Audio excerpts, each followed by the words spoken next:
થરાદ તાલુકાના ખારાખોડાથી ચોટપા જોડતો રસ્તો વચ્ચે અધૂરો મૂકી કાગળ પર પૂરો કરી દીધો। થરાદના ખારાખોડાથી ચોટપા લગભગ રસ્તો 4 વર્ષ પહેલા મંજૂર કરવામાં આવ્યો હતો, પરંતુ કોન્ટ્રાક્ટર દ્વારા વચ્ચે અધૂરો મૂકી ગ્રાન્ટો લઈને ઘરે ભેગા થઈ ગયા। રસ્તા પર મોટો ભૂવો પડ્યો। રસ્તો બંધ થતાં ગ્રામજનો વારંવાર રજૂઆતો કરી છતાં રસ્તાનો નિકાલ ન આવતા ગ્રામજનો ધરણા પર બેસવાની ચીમકી ઉચ્ચારી। જોઈએ રિપોર્ટર હામીર સુથાર સાથે। सरकार तो कहते हमें गांव की गांव जोड़ता बिल्कुल सारा रास्ता बनाई ना तो कोई सरकारी आवे सरकार तपास करे पड़ी बोरा खारा खोदारी अंदर में मोटो भ्रष्टाचार वीरो पड़ी है। सरकार जोश करनी पड़ी हरिपुर टीम आवे जोश करे मार मार सरकारी कॉन्ट्रैक्टर द्वारा केरी રીતે કામ બરાબર નથી કરવામાં ना कोंटा कदीरो काम मोकली दियो કોણ છે કોન્ટ્રાક્ટ નામ भगवान दास देवड़ा कोंटा के पानपुर। અહીંયા ખારાખોડાના તલાટી સાહેબ શ્રી આપણી સાથે જોડાણા છે। સાહેબ આજે અહીંયા ગ્રામજનો ભેગા થયા છે, શું કારણ છે બધું આ રોડ અવારનવાર તૂટી જાય છે અને અત્યારે એમ પંચાયત દ્વારા રોડને રિપેર કરી છે। અગાઉ પણ વધારે વરસાદ થાય 15 અને 16 1517 માં પણ પહેલી વખતે પણ તૂટેલો અને અત્યારે પણ તૂટી જાય છે। આ બાજુ શિલાના ગોળિયા જવાનો રસ્તો છે અને આ બાજુ ચોટવા જવાનો રસ્તો છે, એ ત્રિકોણ પડે છે ને એ જગ્યાએ વારે ઘડીએ રસ્તો તૂટી જાય। ગ્રામજનોએ માંગ કરી છે કે અમારો રસ્તો બનાવવાની। આ ગ્રામજનોની માંગ સાચી છે ખોટી છે? ગ્રામજનોની માંગ સાચી છે, હકીકતમાં રસ્તો બનવો જ જોઈએ, કારણ કે લોકોને દૂધ ભરાવવા જવું હોય, કોઈને ઇમરજન્સી હોય તો એ ટાઈમે આ રસ્તો તો અહીંયા બિલકુલ એવો હતો કે અહીંયા તો ચાલી શકે એવો પણ નહોતો।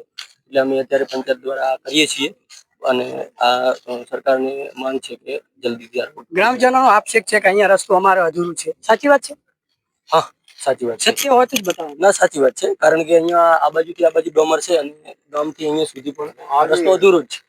મને લાગે રસ્તો મંજૂર થઈ ગયો પણ વચ્ચે અધૂરું કારણ હોય છે એ એટલી તો માહિતી મને નથી, કારણ કે હું 2 વર્ષથી જઈને આવ્યો છું। અગાઉ એના મારા પહેલાના ટાઈમમાં બનેલો છે। જ્યારે અહીંયા આ તલાટી છે એમને પણ કીધું છે, જ્યારે અહીંયા રસ્તો બનાવવામાં આવે છે, હાઈવે બનાવવામાં આવે છે, જ્યારે આપણા ધારાસભ્ય શંકરભાઈ ચૌધરી જ્યારે કહેતા હોય છે કે આપણે ગામ જોડતા રસ્તા કરીશું, પણ તમે જ્યારે અહીંયા અમારા મીડિયા દ્વારા જ્યારે તમે જોઈ શકો છો રસ્તાઓ ઘણા બધા અધૂરા છે। જ્યારે સરકાર શ્રી નમ્ર વિનંતી કરવામાં આવે છે આવા ગામડાની મુલાકાત લો, અને જ્યારે આ પબ્લિક હેરાન થાય છે એ વાજબી નથી।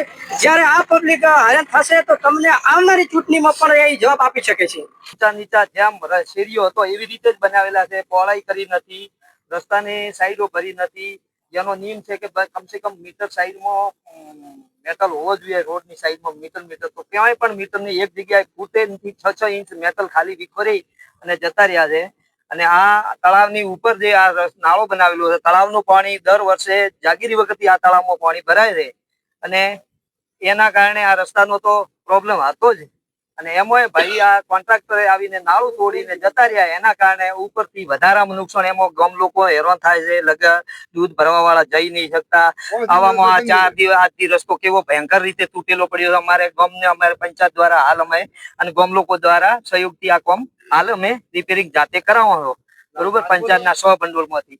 ભાઈ હાલ કેટલું ચાલશે એ દર વર્ષે આવતી સાલ સુધી ચાલશે કે વરસાદ બીજી વાર આવશે તો ફરી તૂટી જવાનું? ક્યાં સુધી આ કામ ક્યાં સુધી આટલું રહેશે? પાછું હતું એનો એટલે અમે સરકારશ્રીને રજૂઆત કરો, ગામ પંચાયત સરપંચ તરીકે ગામ લોકો માટે, આ ગામ લોકો બધા સાથે જ છે, ગામ લોકો ઉભા છે કે ભાઈ આની તપાસ રોડ વાળોની તાત્કાલિક તપાસ થાય અને આ રોડમાં કેમ થયું છે, આ કયા કારણે થયું છે। ગામ કેમ કે રસ્તો તો રેકડે બોલે છે, જાગીરી વખતથી રેકડે દોરેલો જ છે ને બોલેલો હોય, તો એ રસ્તાનું આપણે ગામ લોકો કયા કારણથી કામ બંધ કર્યું એનું તપાસ થવી જોઈએ અને રોડમાં જે ખોટું કર્યું છે એનું તાત્કાલિક રિપેરિંગ કરવું છે। સરપંચ જ્યારે 4 વર્ષથી આ રસ્તો બની ગયો છે, જ્યારે આ રસ્તાનું કામ અધૂરું છે, તમે રજૂઆત કરી આગળ? કે મેં ઘણી વાર રજૂઆત કરી છે, થરાદમાં માર્ગ અને મકાન વ્યવહાર, મેં ડીડીઓ શ્રીમાં રજૂઆત કરી, મારા ભાઈ મેં ઘણી જગ્યાએ એ વખતે કામ બનતું હતું ત્યારે પણ ઘણી વખત રજૂઆત કરી અને પાછળથી એ કરી ભાઈ આ અધૂરો રસ્તો મૂકીને ત્યાં ભરાય। મેં તો મારી રીતે ખૂબ રજૂઆતો કરેલી જ છે। શું જવાબ મળે આગળ?